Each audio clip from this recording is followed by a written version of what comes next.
ধরে দেখুন বাংলাদেশের বাণিজ্য উপদেষ্টা তিনি কিন্তু একটা নতুন কমেন্ট করেছে বাংলাদেশে, যেটা সচরাচর বাংলাদেশের সরকারের মুখ থেকে শুনতে পাওয়া যায় না। ২০২৪ সাল জুলাইয়ের পর থেকে যখন আগস্টে ডক্টর মোহাম্মদ ইউনূস তিনি অন্তর্বর্তী সরকারের যে প্রধান উপদেষ্টার দায়িত্বটা নিলেন, তারপর থেকেই যে বাংলাদেশের এবং ভারতের সম্পর্ক দূরে যেতে চলেছে, তো সেটা হয়তো অনেকেই উপলব্ধি করতে পেরেছে এবং বাংলাদেশ সরকার যে সেটা ইচ্ছাকৃতভাবে করছে সেটাও আমরা খুব ভালোভাবে বুঝতে পেরেছিলাম। রিসেন্ট তারা এখন কি বলছে?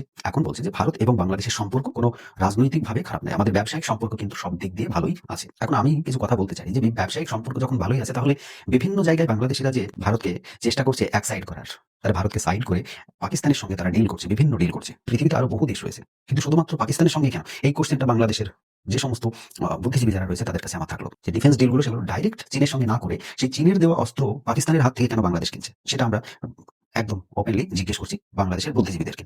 এখন চলে আসি এই যে বাংলাদেশের উপদেষ্টা, বাণিজ্য উপদেষ্টা তিনি কথা বলেছেন যে ভারতের সঙ্গে ছোটখাটো ঝামেলা এটা ওটা হতেই পারে, কিন্তু তার জন্য ব্যবসায়িক দিক দিয়ে কোনো প্রভাব পড়েনি। দেখুন প্রভাব কি করে পড়বে? প্রথমত হচ্ছে যে বাংলা